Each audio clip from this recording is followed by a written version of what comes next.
Assalamualaikum warahmatullahi wabarakatuh. Perkenalkan, nama Meisanda Nadiani, NPM 2021020322. Kelas HTNG, mata kuliah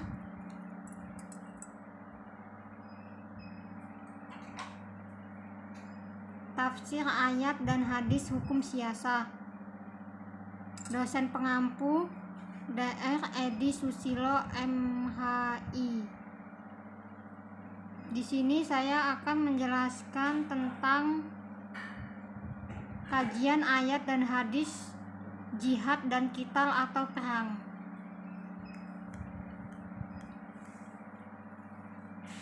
Bab 1, pembahasan kajian ayat dan hadis tentang jihad dan qital atau perang.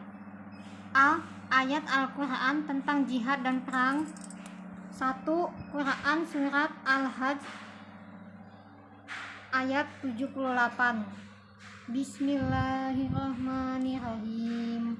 Wajahidu fillahi haqqa jihadi huwajtabakum wa ma ja'alla alaikum fid dini min haraj millata abikum Ibrahim huwa sammakumul muslimina min qablu wa fi hadza liyakuna rasulu syaihadan alaikum wa takunu suhada 'alan nasi fa aqimus sholata wa atuz zakata wa tashimu billah huwa maulakum fa ni'mal maula wa ni'man nasir. Artinya, dan berjihadlah kamu pada jalan Allah dengan jihad yang sebenar-benarnya. Dia telah memilih kamu dan Dia sekali-kali tidak menjadikan untuk kamu dalam agama suatu kesempitan.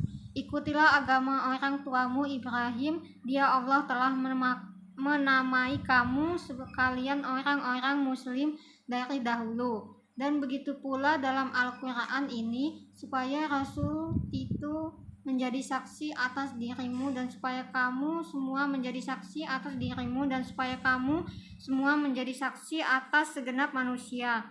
Maka dirikanlah sembahyang, tunaikanlah zakat, dan berpeganglah kamu pada tali Allah. Dialah pelindungmu, maka dialah sebaik-baiknya pelindung dan sebaik-baik penolong. 2. Quran Surat Al-Ankabut 29 ayat 6.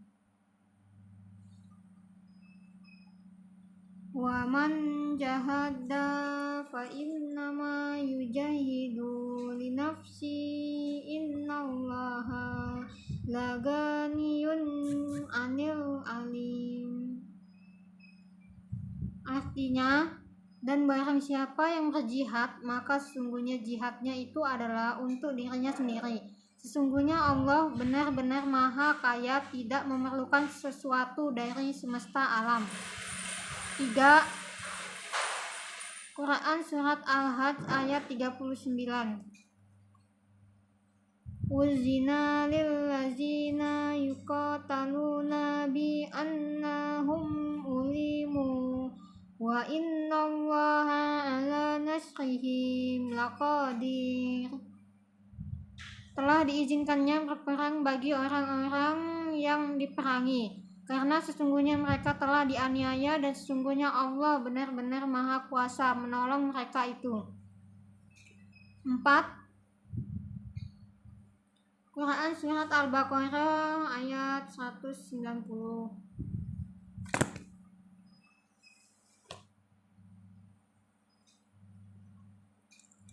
Wa qatilu fi sabilillahi lazina yuqatilunakum wa la ta'tadu innallaha la yuhibbul mu'tadin. Dan perangilah di jalan Allah orang-orang yang memerangi kamu, tetapi janganlah kamu melampaui batas karena sesungguhnya Allah tidak menyukai orang-orang melampaui batas. B. Hadis tentang jihad dan perang. Hadis Imam Ahmad, Tirmizi, Abu Daud, dan Ibni Hibban. Bismillahirrahmanirrahim. Afdalu al-mu'min islaman man salim al-muslimun min lisani wa yadihi. Wafdul al-mu'min imanan ahsanuhum khuluqan. Wafdal al-muhajirin man hajjar ma naha Allah ta'ala. Inna wafad al-jad man jahat nafsa fidat Allah iswajal.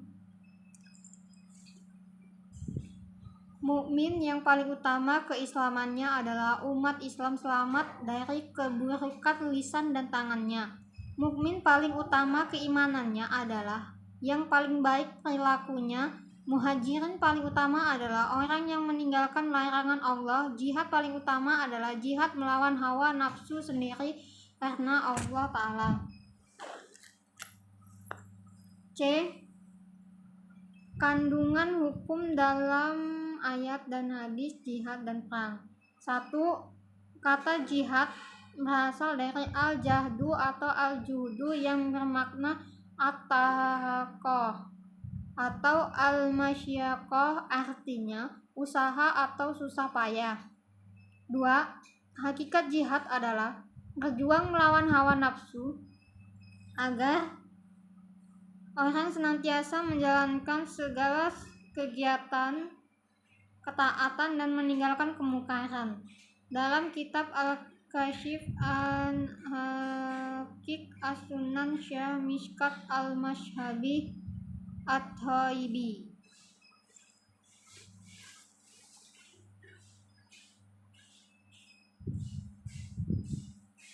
3. Bentuk jihad bermacam-macam dan bertingkat. Menurut Ibnu Qayyim, jihad mengandung 4 hal, yakni 1. Berjuang melawan hawa nafsu. 2. Berjuang melawan syaitan. 3. Berjuang melawan orang kafir. 4. Berjuang melawan orang munafik. 4.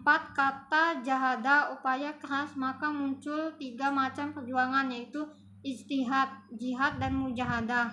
Ijtihad adalah perjuangan bersifat pemikiran untuk mencurahkan segala kemampuan guna memperoleh hukum syariah yang bersifat dugaan kuat dan pelakunya disebut mujtahid. Jihad bersifat fisik dan mental dan pelakunya dinamakan mujahid. Sedangkan mujahadah adalah perjuangan rohani melawan hawa nafsu. 5. Qital adalah bentuk kata masdar dari kata dasar qatala yang berarti berperang atau membunuh. Dalam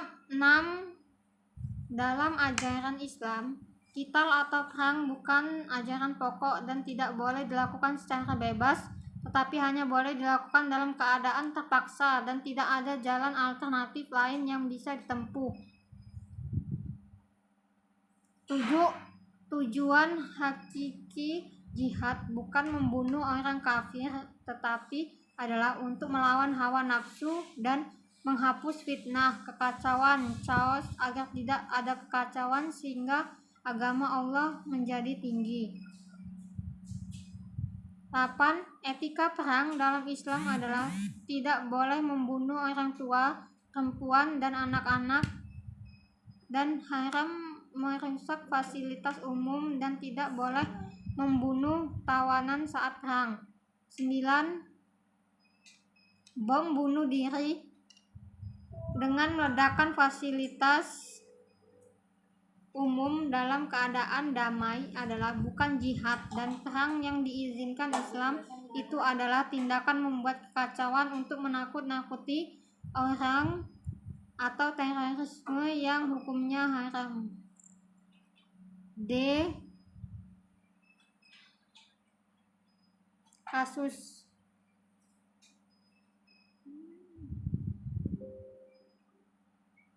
Diskursus terorisme dan jihad semakin aktual pasca peristiwa 11 September 2001. September 11, pengeboman World Trade Center (WTC), Manhattan, New York, dan gedung Pentagon, Washington DC. WTC adalah simbol supremasi ekonomi Amerika, sementara Pentagon merupakan ikon keperkasaan militer negara paman Sam tersebut.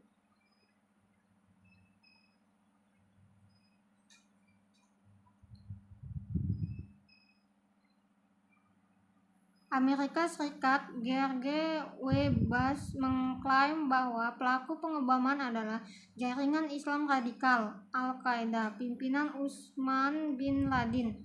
Sebaliknya, kalangan Islam radikal meyakini bahwa perbuatan mereka merupakan aktualisasi doktrin jihad yang diperintahkan dalam Islam.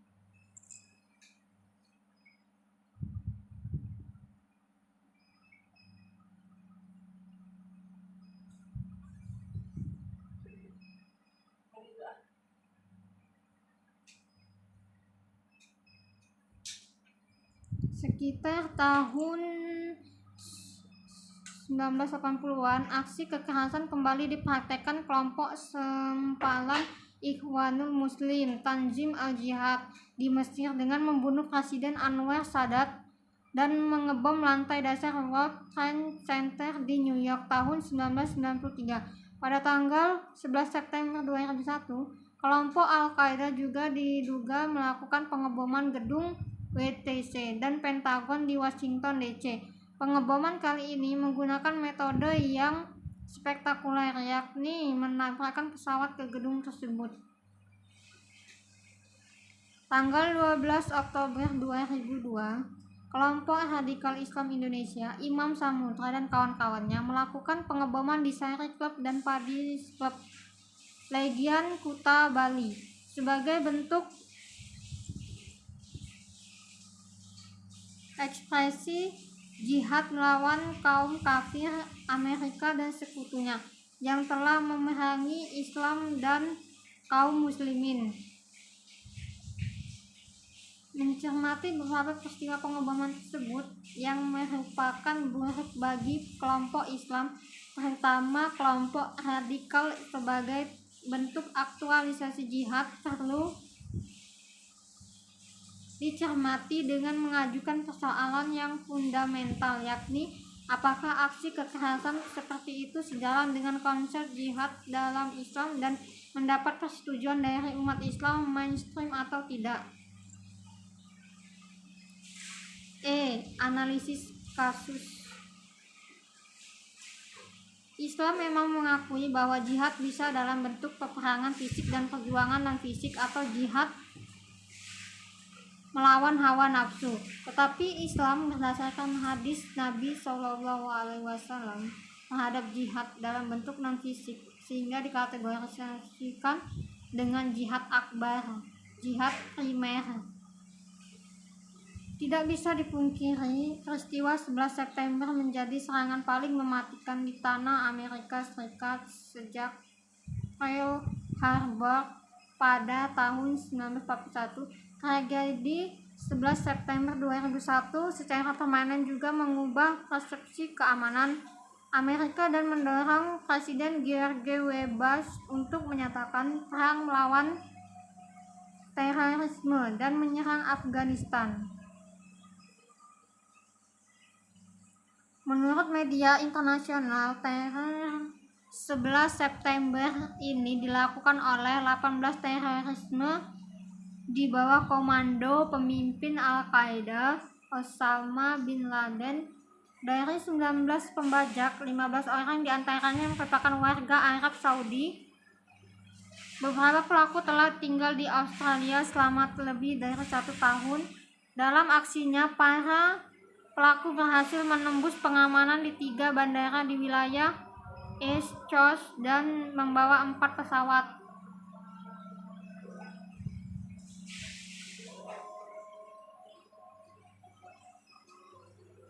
Pesawat yang dipilih karena telah diketahui membawa bahan bakar yang banyak sehingga dapat dimanfaatkan untuk pembajakan. Sebagai balasan, Australia menangkap Osama bin Laden di Abbottabad, Pakistan pada 11 Juni 2011.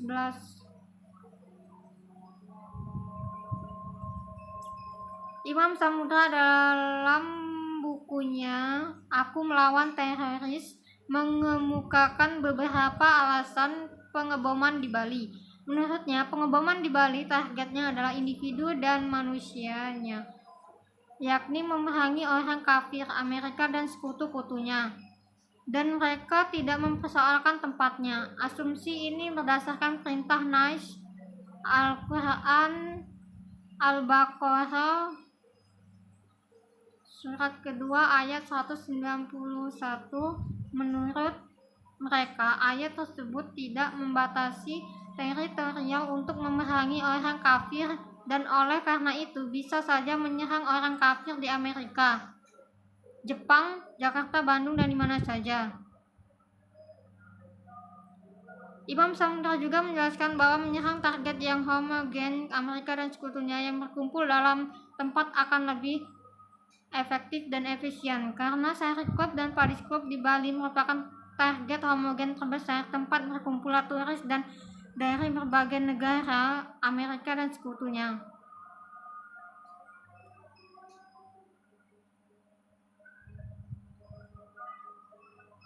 Pernyataan Imam Samudra tersebut termotivasi untuk menyerang Amerika dan sekutunya, namun pertimbangan tersebut tidak rasional.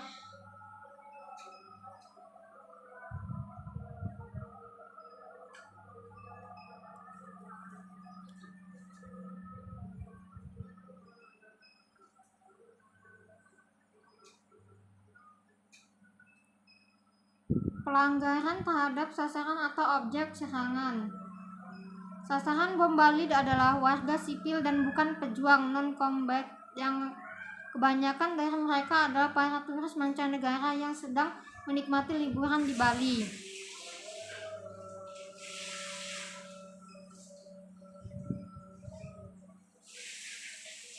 Berdasarkan Al-Quran dan hadis, Islam melarang pembunuhan warga sipil yang tak berdosa dan orang yang telah diberi jaminan keselamatan. Al-Azim dalam pandangan Islam, perlindungan keamanan terhadap diri sendiri, keluarga, harta benda, agama, dan hak-hak lainnya yang seharusnya dilindungi merupakan hak asasi prinsip.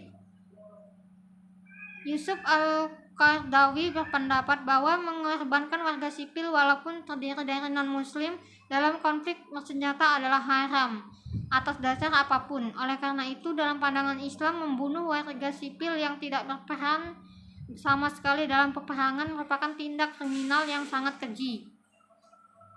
Jadi, menjadikan warga sipil sebagai sasaran dalam peperangan dan jihad merupakan pelanggaran terhadap hukum internasional,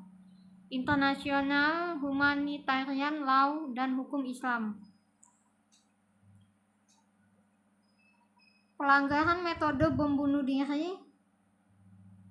Syarafi Ma'arif berargumen bahwa bom bunuh diri yang bertujuan membunuh orang lain pada orang itu belum tentu memiliki kesalahan yang dilegitimasi agama, merupakan pelanggaran kemanusiaan yang bertentangan dengan hati nurani. Majelis Ulama Saudi Arabia dan Majelis Ulama Indonesia (MUI) sebagai representasi institusi dan fatwa personal dari imam lainnya seperti Al-Qaradawi menetapkan fatwa mengenai terorisme. Perbedaan fatwa Majelis Ulama Saudi Arabia dan fatwa MUI yaitu fatwa Majelis Ulama Saudi lebih menitik beratkan pada sanksi hukuman, sementara fatwa MUI pada hukumnya tanpa menyebutkan hukuman bagi terpidana. Majelis Agama Islam Amerika Utara memutuskan bahwa semua aksi terorisme yang menjadikan sasarannya terhadap warga sipil adalah haram bagi muslim untuk bekerjasama dengan teroris dan keharusan bekerjasama dengan penegak hukum dalam rangka pemberantasan terorisme.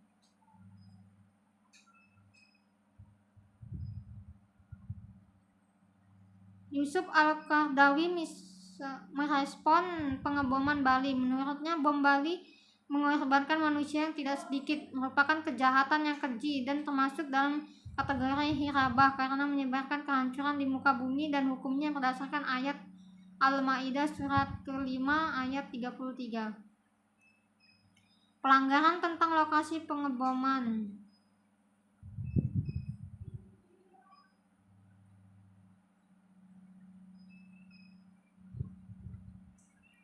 Dijelaskan dalam protokol tambahan pasal 52 ayat 4 dan 5. Pasal 4, larangan terhadap serangan yang tidak mendiskriminasi. Serangan yang dapat dikategorikan tidak mendiskriminasi adalah serangan yang tidak diarahkan kepada sasaran militer secara khusus, serangan yang menggunakan metode pertempuran yang tidak diarahkan kepada sasaran militer secara khusus, atau serangan yang menggunakan metode pertempuran yang efeknya tidak bisa dibatasi sebagai yang dituntut oleh protokol ini, yang nantinya dalam setiap kasus berlaku serangan yang tidak membedakan sasaran militer dan warga sipil atau harta benda sipil. Pasal 5, bentuk-bentuk serangan berikut ini dianggap sebagai serangan yang membabi buta. Antara lain, sebuah serangan yang tidak membedakan sasaran terhadap militer dan warga sipil atau harta benda sipil, baik yang beralokasi di kota, desa, atau daerah lain. Serangan yang dapat mengakibatkan kerugian insidental terhadap nyawa warga sipil atau luka-luka, kehancuran harta benda warga sipil, atau kombinasi semuanya yang melampaui manfaat militer yang hendak dicapai. Pengeboman di Bali sebenarnya sama dengan pelanggaran pengeboman gedung WTC di New York dan Pentagon di Washington DC, yakni pelanggaran dalam kaitan dengan objek serangan, metode pengeboman bunuh diri, dan lokasi pengeboman. Bab 3, penutup. Praktek terorisme yang dilakukan oleh sebagai kelompok radikal umat Islam atas nama jihad bertentangan dengan ajaran Islam yang mengedepankan perdamaian, toleransi, dan kemanusiaan. Dengan demikian, jihad hendaknya dilakukan sesuai dengan etika jihad dalam Islam, antara lain untuk kemaslahatan umat, mengutamakan perdamaian dan toleransi, dan sasarannya hanya tertuju pada instalasi militer dan pasukan perang. Kalaupun ada sekelompok komunitas muslim yang mengklaim bahwa pengeboman atau penghancuran atas nama bom jihad padahal tidak selaras dengan prinsip-prinsip tersebut, maka aksi itu dapat dikategorikan sebagai terorisme. Cukup sekian yang bisa saya sampaikan dan jelaskan. Kurang lebihnya, wabillahi taufiq wal hidayah. Wassalamualaikum warahmatullahi wabarakatuh.